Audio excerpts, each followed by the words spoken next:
창세기 39장 21절, 23절 그리고 창세기 40장 14절 말씀입니다. 주님께서 그와 함께 계시면서 돌보아 주시고 그를 한결같이 사랑하셔서 간수장의 눈에 들게 하셨다. 간수장은 감옥 안에 있는 죄수를 모두 요셉에게 맡기고 감옥 안에서 일어나는 온갖 일을 요셉이 혼자 처리하게 하였다. 간수장은 요셉에게 모든 일을 맡기고 아무것도 간섭하지 않았다. 그렇게 된 것은 주님께서 요셉과 함께 계시기 때문이며 주님께서 요셉을 돌보셔서 그가 하는 일은 무엇이나 다 잘되게 해주셨기 때문이다. 시종장님께서 잘 되시는 날에 나를 기억하여 주시고 나를 따로 생각해 주시기 바랍니다. 그리고 바로에게 나의 사정을 말씀드려서 나도 이 감옥에서 풀려나게 해 주시기 바랍니다. 아멘. 아멘. 우리 말씀을 듣기 전에 아까 우리 불렀던 찬송가인데요. 찬양인데 완전하신 나의 주 우리 이배용 목사님께서 너무 은혜스럽게 이끌어 주셨는데 이 찬양 다시 한번 부르고 오늘 말씀을 함께 보도록 하겠습니다.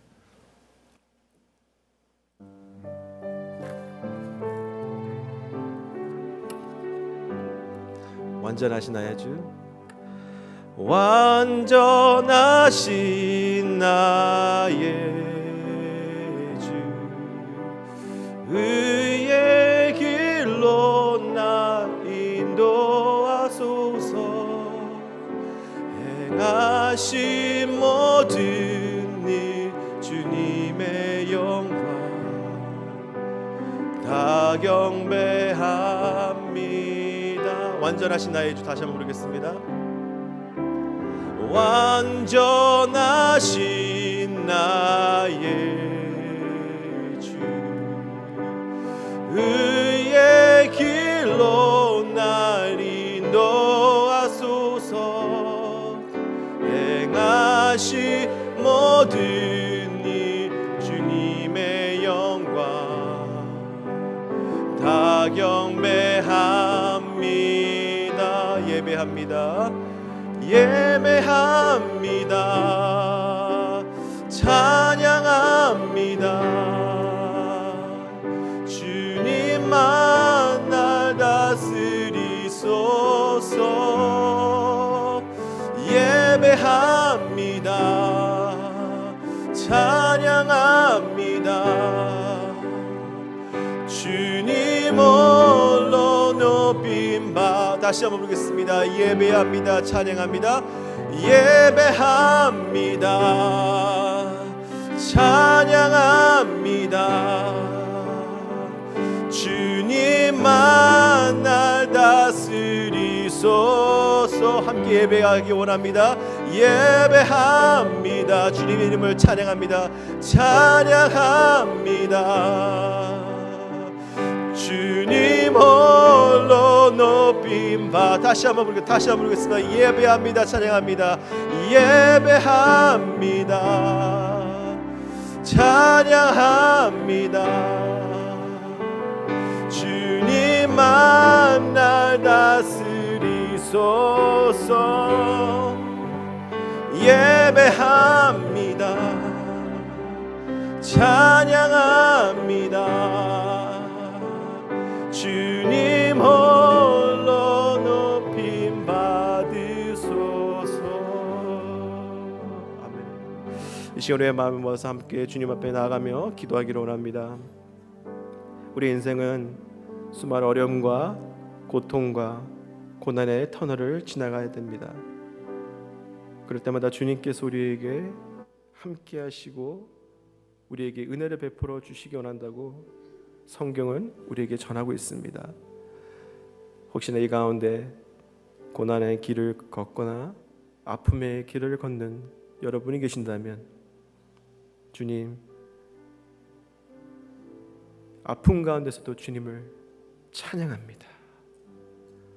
고난 가운데서도 예수 그리스도의 이름을 높여 드립니다.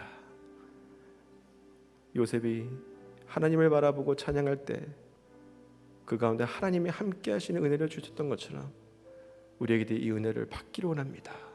말씀을 듣기 전에 주님께서 말씀하여 주옵시고 우리의 상한 심령을 치료하여 주시옵시고 앞이 안 보이는 흑암한 순간에도 빛 대신 예수 그리스도를 바라볼 수 있는 은혜를 주옵소서. 우리 한번 간절하게 우리의 마음을 모아서 주님 앞에 기도하며 나가도록 하겠습니다. 함께 기도하겠습니다. 살아계신 주님 아버지 감사합니다. 사랑하는 우리 성도들의 마음속에 주님께서 광선의 빛을 비추어 주시옵시고, 요셉의 이야기가 단지 한 인물의 이야기가 아니라 우리의 이야기로, 요셉이 받은 그 은혜가 요셉만이 누리는 은혜가 아니라 우리 모두가 누릴 수 있는 참된 은혜를 받고 돌아갈 수 있도록 하나님 은혜를 베풀어 주시옵소서. 할렐루야. 아버지 하나님, 사랑하는 성도님들의 가슴 속에 이 말씀의 은혜가 차고도 넘치게 도와주옵시고, 오늘도 소망을 품고 주님께 나갈 수 있는 하나님의 복된 주님의 정도 될 수 있도록 주님 도와주시옵소서. 할렐루야. 사랑하는 하나님 아버지 감사합니다. 이른 아침 우리 모두를 주님께서 불러주시고 주님의 전 앞에 나와 오늘도 소망을 품고 예수 그리스도 앞에 나올 수 있도록 허락하여 주심을 감사드립니다. 오늘 말씀을 통하여 요셉의 이야기가 단지 요셉의 이야기로 끝나는 것이 아니라 그 이야기가 우리의 삶 속에서 일어나게 도와주옵시고, 요셉이 누렸던 그 은혜가 오늘 이 자리에 우리 모두가 누릴 수 있는 은혜의 시간이 될 수 있도록 주여 축복하여 주시옵소서. 감사하고 살아계신 우리 주 예수 그리스도의 이름으로 간절히 믿고 기도합나이다. 아멘. 아멘. 역사상 위대한 업적을 남긴 사람들은 보통 극한 고통을 만날 때 삶의 풍성한 열매를 맺습니다. 그래서요, 우리가 잘 아는 존 버년이라는 분은요, 얼음장 같은 감옥 속에서요 정말로 엄청난 책을 쓰셨는데 그게 바로 철로 역정입니다. 파스테르는 반시 불수 상태에서 질병에 대한 면역체를 개발하였고요. 프란시스 파크맨은요, 시력이 약해 종이에 커다란 글씨로 미국사라는 20권의 대작을 집필하기도 했습니다. 그리고 우리가 잘 아는 그 에디슨이죠. 타마스 에디슨은요, 청각 장애자였습니다. 그럼에도 불구하고 그는 축음기를 발명했고요. 그리고 밀턴이라는 사람은요, 시각 장애이었음에도 불구하고 영국 최고의 시인으로 칭송을 받았습니다. 미국 역사상 또한 유명한 대통령이 있죠. 프랭클린 루즈벨트입니다. 이분은 지체 장애인이었습니다. 그럼에도 불구하고 프랭클린 루즈벨트는 미국의 대통령이 되었고, 세계 2차 대전 동안 미국을 승리로 이끈 미국에서 가장 유명한 대통령 중에 한 분이라고 말할 수가 있습니다. 우리는 살면서요, 인생에 시련이나 그리고 고통이 찾아옵니다. 근데 보통 많은 사람들은요, 시련이 찾아오고 고통이 찾아올 때마다 나는 저주받은 인생이다, 소망이 없는 인생이다라고 생각할 때가 참 많다는 것입니다. 아마 여러분 중에서도 그런 생각을 하고 있는 분이 계실지도 몰라요. 삶이 너무나 힘들다 보니까 하나님께서는 나를 잊으신 게 분명해라고 생각하시는 분이 계실 테고, 또 어떤 분은 나의 죄로 인하여서 내가 지는 죄, 10년 전에 지은 죄, 20년에 지은 죄, 그런까지 다 생각하면서 하나님은 나를 저주하고 계시는 것 같다라는 생각을 하실 수도 있다는 사실입니다. 그런데요, 우리는 오늘 이 아침에 성경에 말하고 있는 고난, 시련, 특별히 믿는 자에게 찾아오는 고난에 대해서 우리는 한번 살펴볼 필요가 있다는 것입니다. 그래서 저는요, 오늘 이 아침에 세 가지 질문을 우리 스스로에게 던지면서 이 질문에 대한 해답을 찾기를 원합니다. 첫 번째는요, 성경은 고난에 대해서 어떻게 말하고 있느냐라는 것입니다. 성경에 말하고 있는 고난, 그 해답을 찾기를 원하고요.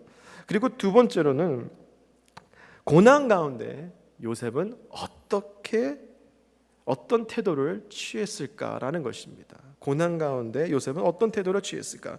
그리고 마지막으로 우리가 세 번째로 보아야 할 질문은 요셉의 고난을 통해서 얻게 되는 교훈은 무엇인가라는 것입니다. 요셉의 고난을 통해서 얻게 되는 교훈은 무엇인가? 이 세 가지를 우리 잠깐 이 새벽에 함께 보도록 하겠습니다. 첫 번째로 성경에 말하고 있는 고난은 무엇일까요?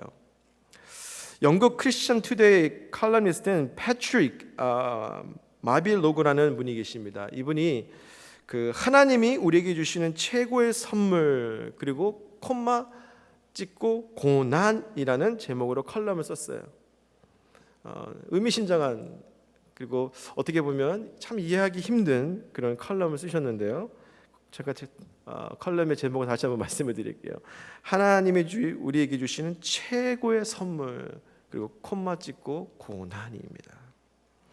이 칼럼에서요, 이 목사님은 어떻게 보면 이 고난이 왜 우리에게 최고의 선물이냐는 이유를 가지고 네 가지로 말하고 있습니다. 첫 번째는 고난은 좋은 것이라는 것입니다. Suffering is good.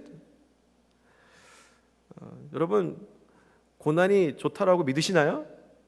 자, 들으셨죠? 아무나 아멘이라고 하지 않잖아요. 자, 그런데 이분은 고난이 좋은 것이다라고 얘기합니다. 이분이 말하는요, 성경은 고난은 정말 좋은 것이라고 분명히 하고 있다라는 것입니다. 이 말이 불합리한 것처럼 보일지는 모르지만 사도 바울은 고난 가운데 기뻐하라라고 말하고 있다는 것입니다. 그 이유는 하나님은 고난으로 인하여 우리가 크게 기뻐하고 파티를 열기를 원하신다. 참 이해는 되지는 않지만 어쨌든 이분은 suffering is good, 고난은 좋은 것이다라고 얘기를 하고 있습니다. 두 번째로 고난이 주는 선물이 있다는 것입니다. 선물이요. 이 말빌 로그라는 이 목사님은 성경을 고난에 대해 기뻐하라고 말하면서 고난은 우리에게 유익하고 좋은 것을 가져다 주기 때문이다라고 얘기를 하면서 로마서 5장 3절에서 5절에 나와 있는 말씀을 인용을 했습니다. 그리고 세 번째로 이 목사님은 고난은 위대함을 낳는다라고 얘기하고 있습니다.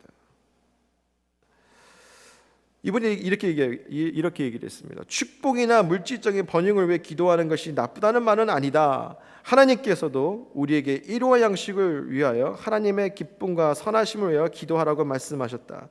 하나님께서 우리를 축복하기 원하신다고 말하면 또한 우리가 고난받기를 원하신다라고 설명을 하고 있다는 것이다. 마지막으로 목사님이 이런 말을 했습니다. 고난은 하나님의 선물이다. 저는 다른 것은 그래도 좀 수용할 수 있겠는데 이 마지막 부분이죠. 고난은 하나님의 선물이다. 이게 참 받아들이기 힘들어요. 개인적으로 목사이지만 하나님께서 저에게 고난을 주신다면 할렐루야 하면서 기쁨으로 이것을 나의 선물로 받을까 쉽지는 않을 것 같아요. 어쨌든 간에 이 목사님은 이렇게 얘기를 했습니다. 고난은 하나님의 선물이다. 자, 그렇다면 성경은 고난에 대해서 어떻게 정의를 하고 있을까요? 로마서 5장 3절에서 5절의 말씀에는 이렇게 나와 있습니다. 다만 이뿐 아니라 사도 바울이 말하는 것이죠. 우리가 환난 중에도 즐거워하나니 이는 환난은 인내를, 인내는 연단을, 연단은 소망을 이루는 줄 알미로다. 소망이 부끄럽게 아니함은 우리에게 주신 성령으로 말미암아 하나님의 사랑이 우리 마음에 부은 바 됨이니라고 나와 있습니다. 즉 다시 말해서 고난을 통해서 우리는 소망을 얻게 된다는 것입니다. 두 번째로는요, 성경에서는 고난을 어떻게 정의를 내리고 있냐. 요나서 23장 10절에 보면 이렇게 나와 있습니다. 나의 가는 길을 오직 그가 아시나니 그가 나를 단련하신 후에는 내가 정금같이 나으리라. 성경은 고난을 가리켜 하나님의 사람으로 빚어가게 만드는, 어떻게 보면 하나님의 도구라는 거예요. 마지막으로 시편 119편 71편에 보면 고난당한 것이 내게 유익이라 이로 인하여 내가 주의 율례를 배우게 되었나이다. 기가 막힌 표현입니다. 시편 기자가요, 어떻게 보면 다윗이라고 우리는 생각할 수가 있겠는데요. 다윗의 인생에 얼마나 많은 고난이 있었습니까? 그런데 다윗이 딱 내린 결론이 이거예요. 예수 그리스도, 즉 하나님의 자녀에게 있어서 고난은 무엇입니까? 하나님의 율례를 배우게 된다는 것입니다. 다시 말해서 하나님의 말씀을 이해하게 만든다는 거예요. 하나님의 말씀이 그냥 귀로 듣는 데서 끝나는 거 아니라 우리들의 심령의 가장 깊은 곳에 자리 잡게 만든다는 것입니다. 그게 바로 고난, 성경에 말하고 있는 고난의 정의예요. 자, 그렇다면요. 과연 우리는 우리의 삶 속에서 우리에게 고난이 찾아왔을 때 우리는 어떻게 태도를 취해야 될까요? 성경은요, 어떻게 보면 한 인물을 통하여 우리 인생 가운데 고난이 왔을 때 어떻게 행동을 취해야 될지 좋은 본보기를 하나를 보여줬습니다. 그게 바로 요셉이에요. 자, 요셉은 그럼 어떻게 그에게 찾아왔을 때 어떻게 행동을 취했습니까? 첫 번째로는 고난 가운데 소망의 끈을 끊지 않았다는 것입니다. 오늘 본문, 저는 40장 전체를 읽어야겠지만 제가 전체를 읽지 않고 한 구절만 읽지 않았습니까? 근데 여러분의 성경책을 딱 펴시고요, 그리고 함께 하나님의 말씀을 보기를 원합니다. 창세기 40장 6절 한번 보십시오. 저는 우리 모두가 스크린을 바라보는 것이 아니라 하나님의 말씀을 바라봐야 된다고 저는 생각을 합니다. 우리 성경책이 우리의 마음에 다가와야 되고요, 우리의 손에 떠나지 말아야 되잖아요. 자, 성경책 말씀을 보면요, 창세기 40장 6절에 보면요, 이렇게 나와 있습니다. 다음 날 아침에 요셉이 그들에게 갔는데 요셉은 그들에게 근심스러운 빛이 있음을 보았다. 40장의 내용은 대충 우리가 이해를 합니다. 그렇죠? 바로의 수종드는 그 시종장과 그리고 빵을 구워 올리는 시종장이 어떤 연료로 인하여서 요셉이 머물고 있는 요즘 말로 현대어로 우리가 표현한다면 깜빵으로 왔습니다. 그렇죠? 감옥에 들어온 거예요. 그런데 제가 말씀에 읽는데 저의 시선을 딱 붙잡고 있는 구절이 있었는데 그게 바로 오늘 6절의 말씀이에요. 옛날에는 그냥 읽고 스쳐갔는데 이 6절의 말씀이 제 마음에 와닿더라고요. 다음 날 아침에 요셉이 그들에게 갔는데 요셉은 그들에게 근신스러운 빛이 있음을 보았다. 저는 이 근신스러운 빛이 있음을 보았다는 이 구절이 이해가 되지가 않는 거예요. 사람은요, 마음에 여유가 없으면요, 다른 사람의 문제가 보이지가 않습니다.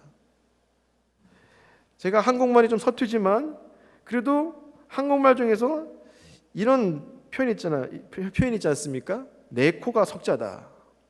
내 코가 석자다. 그렇죠? 이 속담의 의미는 바로 당장 내 사정이 급해서 다른 사람을 돌아볼 여력이 없다라는 뜻입니다. 우리에게 닥친 문제라든가 힘든 일 있으면요, 옆에 있는 사람을 볼 수 있는 여유가 없어요. 그런데 오늘 본문에 보니까 요셉이 두 새로 들어온 죄수죠, 두 사람을 보고 그 사람의 얼굴빛이 어둡고 근심이 있는 것을 보았다는 것입니다. 여기에 우리가 주목을 해야 돼요. 아니, 어떻게 요셉이 옆에 있는 두 죄수의 얼굴에 근심의 빛이 있음을 볼 수가 있었느냐는 것입니다. 저도요, 살다가요, 제 문제가 너무나 크면요, 죄송하지만 성도들의 얼굴에 근심이 있는지 없는지 놓칠 때가 있다는 것입니다. 보이지가 않아요. 제 문제가 너무나 크고 제 마음이 너무나 답답하면요, 여러분이 가지고 있는 문제가 제 눈에 보이지가 않는다는 것입니다. 그런데 요셉은 새로 들어온 죄수의 얼굴에 근심의 빛이 가득한 것을 보았다는 거예요. 제가 여기서 이런 생각을 했습니다. 아니, 어떻게 이런 일이 가능할까? 그러니까 놀라운 비밀이 여기에 담겨져 있습니다. 제가 보기에는 창세기 40장은요 40장에서 읽으면 안 되고요, 창세기 39장 22절에서 21절에서 23절을 같이 읽어야 될 것 같아요. 자, 창세기 21장 39장 21절 22절 23절이 이렇게 나와 있습니다. 주님께서 그와 함께 계시니 돌보아 주시고 그를 한결같이 사랑하셔서 간수장의 눈에 들게 하셨다. 그리고 23장에 보면 또 이렇게 나와 있습니다. 간수장이 요셉에게 모든 일을 맡기고 아무것도 간섭하지 않았다. 그렇게 된 것은 주님께서 요셉과 함께 계시기 때문에 주님께서 요셉을 돌보셔서 그가 하는 일은 무엇이나 다 잘되게 해 주셨기 때문이다. 여기서 21절과 23절에 같은 단어가 두 번 나옵니다. 그것은 주님께서 요셉과 함께 계셨다는 것입니다. 요셉에게서 마음의 여유가 있다는 것은 어떤 의미입니까? 요셉은 하나님이 그와 함께 계심을 매일매일 삶 속에서 체험했다는 거예요. 우리가 고난 가운데 우리가 잊지 말아야 될 것이 있다는 것입니다. 그것은 바로 소망의 끝을 놓지 말아야 돼요. 사랑하는 성도 여러분, 인생에서요 소원과 소망은 다릅니다. 소원은요 우리 스스로에게 소망을 두는 거예요. 그렇지만 성경에서 말하고 있는 이 소망은 누구에게 두느냐? 바로 하나님에게 둔다는 것입니다. 하나님의 임재함에 두는 거예요. 놀라운 사실은 요셉은 비록 그가 차디찬 감옥소에서 있었지만 그와 함께 계시는 하나님의 은혜를 맛보았다는 것입니다. 그렇기 때문에 요셉은 소망의 끈을 놓지 않았어요. 사랑하는 성도 여러분, 우리가 인생을 살면서요 어려움과 힘든 일 만날 때가 있습니다. 그런데 우리가 예수 그리스도를 믿지 않는 사람과 믿는 사람과 차이가 있지 않습니까? 그것은 예수를 믿는 자에게는 하나님의 은혜가 있다는 거예요. 하나님의 은혜가 있는 사람에게는요 반드시 세상이 줄 수 없는 소망을 매일매일 붙잡고 살아가게 되어 있다는 것입니다.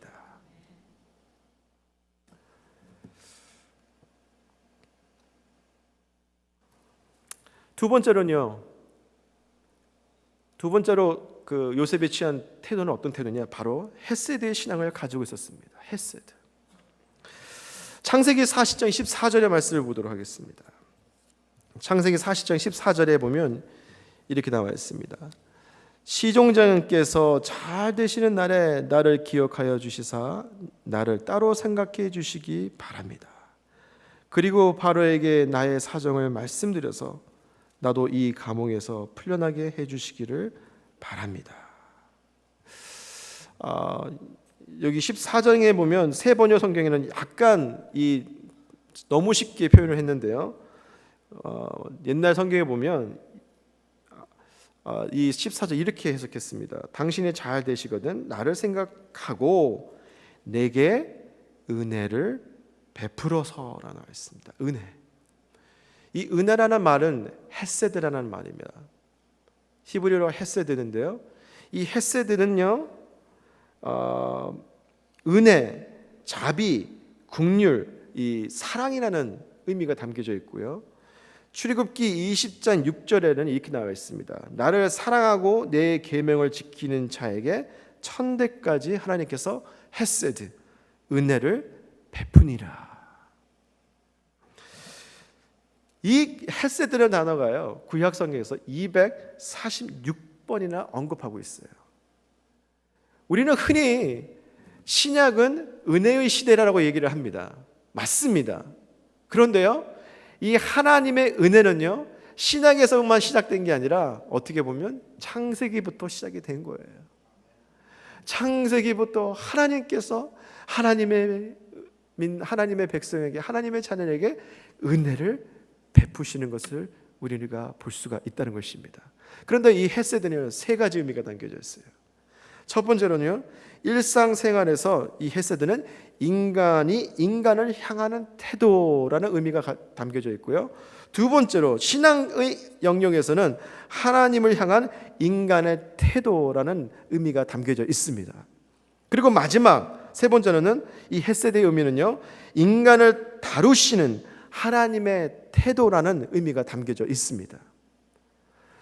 우리가 잘 알다시피 창세기 40장 14절 말씀까지 이 요셉이 이 두 죄수의 꿈을 꾼 것을 듣고 이 꿈을 해몽합니다.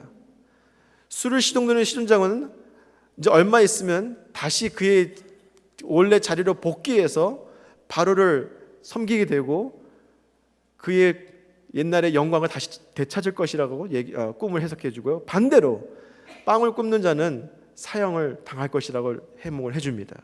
그리고 그대로 돼요. 그런데 여기에 우리가 14절의 말씀에 너무나 중요한 이 의미가 담겨져 있다는 것입니다. 헤세드 신앙, 바로 뭘까요?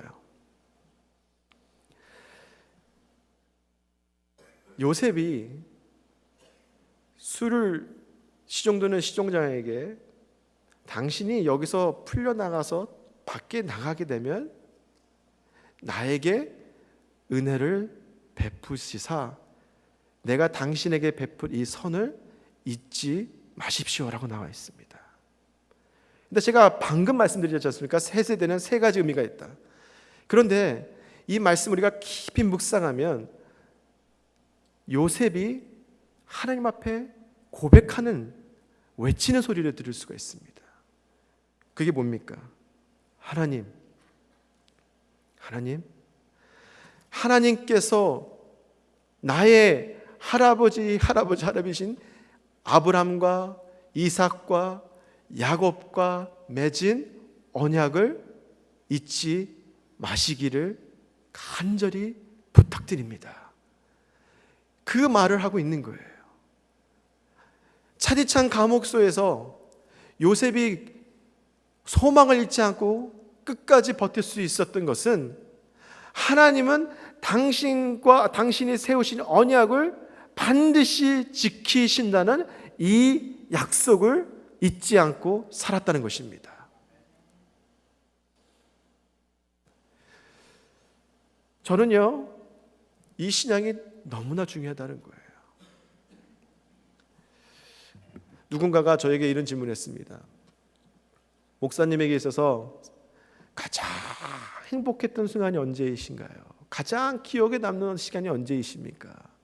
저희가 어떤 분이 그런 질문을 했었어요. 딱 그런 질문을 받았을 때 제 입에서 딱 터져나온, 그러니까 제가 말씀을 드렸는데 제가 그 말을 하고 나서 제가 제 길을 의심했습니다. 목사님이 여태까지 사신 삶 중에서 언제가 제일 행복했나요? 제가 어떤 대답을 했을까요? 제가 신학교 다닐 때 3년을 가장 행복했던 시간입니다라고 제가 대답을 했었습니다.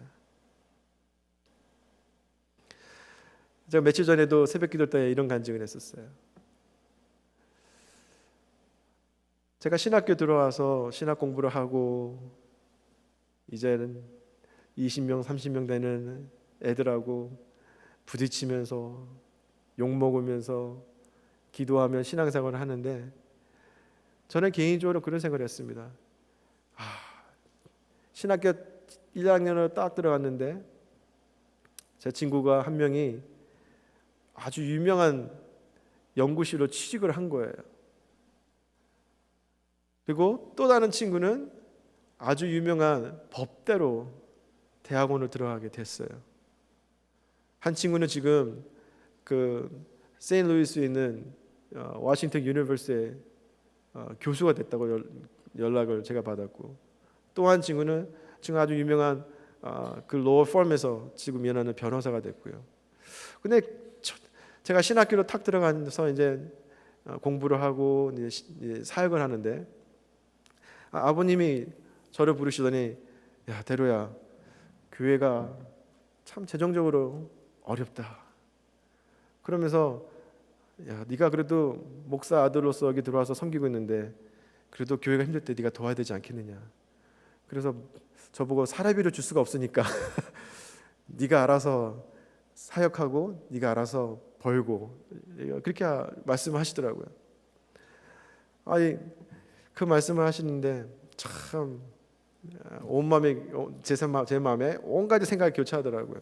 아니 나를 이렇게 쓰시려고 나를 부르셨나? 그러다 신학교 생활을 하면서 이제 공부를 하는데 어느 날에 지갑을 탁 열어보니까 돈이 없는 거예요. 딱 3불이 남았습니다. 근데 그 당시에도, 요즘에도 오는데 그 당시에도 맥도날드에는 그 $1 치즈버거가 있었어요. 그래서 제가 치즈버거 2개를 딱 사가지고요, 점심에 하나 먹고 점심에 하나 먹고 그러면서 이제 신학 공부를 하는데요, 제가 3년 사역을 딱 마치고 이제 아버지께 사표서를 아주 자신 있게 제출을 하고요, 사직서를 제출하고, 그 다음에 마지막 이제 제가 가르쳤던 애들하고 마지막 저녁 식사를 먹고, 최후의 만찬이죠. 저녁 식사를 먹고 이제 애들을 다 드랍하고 이제 저희 집으로 딱 들어왔습니다. 저 집에 딱 와서 파킹을 딱 하는데 갑자기 제 눈에서 눈물이 왈칵 쏟아지는 거예요. 그러면서 운전대를 붙잡고 제가 1시간 동안 통곡을 했습니다. 3년 동안 쌓였던, 어떻게 보면 모르겠어요, 저도 지금도 잘 이해는 못하는데 힘들었던 순간들이 그냥 막 교차를 하면서 그냥 눈물이 펑펑 나면서 막 한탄을 했습니다. 저는 그때 이런 생각을 했었어요. 하나님, 제 인생 이제 끝난 것 같습니다. 20명 30명 얘네들 데리고 제가 어떤 목회를 하겠습니까? 밤마다 저에게 전화가 오는 거예요, 부모님한테서요. 하나애는 오락하는데 완전히 빠져가지고 앉았다면 10몇 시간을 오락을 하고 있는 거예요. 제가 일주일에 2-3번을 걔네 집을 찾아가가지고요, 만나서 얘기하고 기도하고. 하나애는 밤에 귀신이 보인다는 거예요. 또 하나애는 애가 완전히 그냥 눈이 돌아가가지고 약을 하고 있는 것 같아요. 공부를 할 수가 없는 거예요. 공부를 하려도 제가 가르쳤던 학생의 얼굴이 생각이 나고요, 눈이 왔다 갔다 하는데 마음이 막 찢어지게 아프고 미치고 하는 거예요. 그래서 제가 3학년 때는 제가 히브리 그 마지막 과목을 했는데, 이 과목을 제가 공부를 못해가지고요, 내가 이거를 패스할 수 있을까 없을까 정말 고민했어요. 근데 이걸 패스를 못하면 졸업을 못하는 거예요. 졸업을 꼭 해야 됐었거든요. 그래서 제가 마지막 파이널을 두고 제가 하나님 앞에 기도를 했습니다. 하나님, 제가 이 파이널 이거 제가 패스 못하면 저 졸업 못합니다. 그러면 저 진짜 큰일 납니다. 제가 금식 기도했습니다. 그런데요, 마지막 선생님이 저에게 숙제를 주셨어요. 본문 어디 읽고 이거를 해석하라는 거였는데, 제가 그 챕터를 제가 잘못 봤어요. 그래서 만약에 오늘 본문이 40장이라면 제가 본문 41장을 그걸 보고 숙제를 해가지고 제출한 거예요. 그러니까 41장을 제가 마지막 숙제를 하면서 제가 열심히 했습니다. 본문을 거의 다 외울 정도로 제가 했는데 숙제를 잘못한 거예요. 그런데 그 다음날 가니까 파이널 exam이 그 챕터에 나온 거예요. 41장이.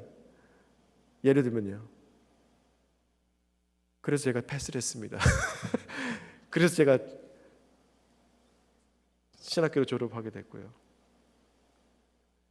제가 오늘 말씀을 읽으면서요, 이런 생각이 드는 거예요. 제가 그때 하나님 앞에 외친 게 있어요. 하나님, 저 이러다가 인생 진짜 쫓겨나는 것 같습니다. 그런데요, 3년의 시간 동안 저는 마치 가장 낮고 낮은 곳으로 계속 내려가는 느낌이었어요. 제가 들리는 저의 친구들 소리는 가장 높은 곳으로 올라가고, 저는 가장 낮은 곳으로 내려가는 것 같았지만 하나님께서 저에게 확신을 주신 건 하나 있었습니다. 내가 너와 함께 있느니라. 내가 너와 함께 있느니라. 날마다 주님께 부르짖었습니다. 주님, 나에게 은혜를 베풀어 주옵소서.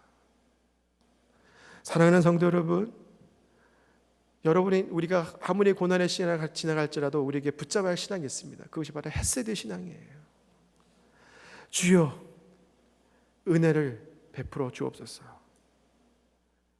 아브라함과 맺은 약속, 이삭과 맺은 약속, 그리고 더 나아가 야곱과 맺은 약속, 하나님, 주님은 이 약속을 지키시는 분이 아니십니까? 우리는요, 아브라함보다 위대하신 분이 계십니다. 그분이 누구입니까? 예수 그리스도예요. 예수 그리스도를 통하여 우리는 담대하게 하나님 앞에 이 기도를, 주님 앞에 기도를 드릴 수가 있는 것입니다. 할렐루야. 마지막으로 우리는 하나님의 계획을 기억해야 합니다. 요셉이요, 그는 많은 사람들이 그는 꿈꾸는 자라고 얘기합니다. 저는요, 요셉이 꿈꾸는 자가 아니라 요셉은요, 하나님의 주권을 인정했던 자입니다. 꿈은요, 꿨다가 사라지는 경우가 참 많습니다. 그렇기 때문에 요셉은 그냥 드리머가 아니에요. 요셉은 꿈꾸는 자가 아니라 요셉은 그의 꿈으로 보여주신 하나님의 예언적인 미래를 그는 믿고 반드시 그 계획을 이루어 나가신다는 하나님의 주권을 믿었던 사람이에요. 우리에게 있어서요, 가장 중요한 것이 뭡니까? 하나님의 주권을 인정하고요, 하나님의 주권을 믿는 거예요. 그 주권이 뭡니까? 어떠한 방해가 우리의 삶 속에서 일어난다 할지라도 그 방해를 뛰어넘을 수 있는 하나님의 능력을 우리에게 부어주실 것을 믿는 것입니다. 우리의 능력과 우리가 가지고 있는 재능 가지고는요, 할 수는 없지만 하나님의 능력으로는 불가능이 없다는 것입니다. 이것이 바로 주권을 믿는 거예요. 자, 그러면요, 요난의 고난을 통해서 얻게 되는 교훈은 무엇입니까? 여기서 우리는 몇 가지를 기억해야 합니다. 첫 번째로 기억해야 할 것은 바로 하나님의 타이밍이에요. 고난이 올 때 놀라지 마시기를 주님의 이름으로 축원드립니다. 고난이 찾아올 때 두려워하지 마십시오. 제가 좋아하는 말씀 구중에서 시편 23편이 있습니다. 시편 23편은 1절은 이렇게 시작합니다. 여호와는 나의 목자시니 내게 부족함이 없으리로다. 내 영혼을 소생시키시고 자기 이름을 위하여 의의 길로 인도하시는도다. 그가 나를 푸른 물밭에 누이시며 쉴만한 물가로 인도하시는도다. 내가 사망의 음침한 골짜기로 다닐지라도 해를 두려워하지 않을 것은 주께서 나와 함께 하심이라. 주의 지팡이와 막대기가 나를 안위하시나이다. 주께서 내 원수의 목전에서 내게 상을 차려주시고 기름 내 머리에 부으셨느니 내 잔이 넘치나이다. 그러면서 시편 23편 6절에는 이렇게 나와 있습니다. 내 평생의 선하심과 인자하심이 반드시 나를 따르니니 내가 여호와 집에 영원히 살리로다. 우리가 기억해야 될 것이 있어요. 여러분은 하나님의 여러분의 참된 목자가 되심을 믿습니까? 여러분은 예수님이 여러분의 참된 목자가 되심을 믿으시는지요? 그렇다면 시편 23편 6절의 말씀을 우리가 꼭 기억해야 돼요. 내 평생의 선하심과 인자하심이 반드시 나를 따른다는 것입니다. 하나님의 faithfulness와 하나님의 헤세드입니다. 언약을 지키시는 하나님, 우리를 불쌍히 여기시는 하나님, 우리와 함께 계시는 그 하나님이 우리가 항상 하나님 앞에 바르게 살 때만 찾아오는 것이 아니라 우리가 좋은 일을 당할 때도, 우리가 어려운 일을 당할 때도, 우리가 죄를 지을 때도 상관없이 우리의 여러분의 평생의 삶 속에 하나님의 선하심과 인자하심이 여러분의 인생을 꽉 잡고 계신다는 것입니다. 두 번째로 기억해야 될 것이 있습니다. 예수님의 마지막 죽음을 우리는 기억해야 돼요. 누가복음 23장 42절에서 43절에는 이렇게 나와 있습니다. 예수님께서 십자가에 달려 돌아가시기 바로 직전에 두 제수가 있었는데 그 중에 한 제수가 예수님께 이런 고백을 합니다. 죄인인 예수님께 간구합니다. 주님, 오늘 나를 기억하여 주옵소서. 이 죄인이 죽기 전에 이 예수님은 이 죄인의 옆에 달려 돌아가신 예수님이 죄가 없으신 분임을 깨닫고 마지막 죽기 전에 주님, 나를 기억하여 주옵소서. 저는요, 이것이 바로 복음이라고 생각을 합니다. 우리는요, 오늘 보았던 본문 중에 두 사람의 죄인이 나옵니다. 술을 시종되던 시종자, 땅을 굽는 시종자. 어떻게 보면 우리 모두는 죽을 수밖에 없는 죄인이에요. 땅을 굽는 시종자가 같이럼 죽을 수밖에 없는 죄인인데 예수 그리스도께서 십자가에 달려 죽으심으로 말미암아 우리를 살려 주셨다는 것입니다. 그러면서 우리는요, 이런 기도를 드려야 돼요. 마치 십자가에서 죽은 죄인처럼 주님, 나를 기억하여 주옵소서. 이거는 엄청난 기도입니다. 주님, 나에게 은혜를 베풀어 주옵소서. 우리의 죄를 주님 앞에 고백하고요, 우리가 주님 앞에 나와 주님의 은혜가 없이는 죽을 수밖에 없는 죄인이오니 주님, 나를 불쌍히 여겨 주시옵소서라고 주님 앞에 기도할 수 있는 여러분이 되기를 주님의 이름으로 축원드립니다. 그러면서 주님께서 우리에게 이런 말씀을 하십니다.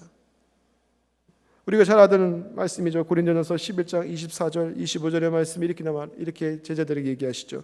축사하시고 때에 이르시되 이것은 너희를 위하여 내 몸이니 이것을 행하여 나를 기념하라 하시고 식후에 또한 그와 같이 잔을 가지시고 이르시되 이 잔은 내 피로 세운 새 언약이니 이것을 행하여 마실 때마다 나를 기념하셨으니.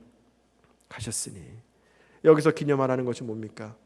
기억하라는 것입니다. 우리가 고난 가운데 있을 때요, 꼭 잊지 말고 기억해야 될 것이 있습니다. 그것이 바로 예수 그리스도께서 나를 위하여, 여러분을 위하여 당신의 피와 물을 십자가 위에서 다 쏟으셨다는 것입니다. 요셉이 고난 가운데 소망을 잃지 않고 있었던 것은 결국에는 하나님께서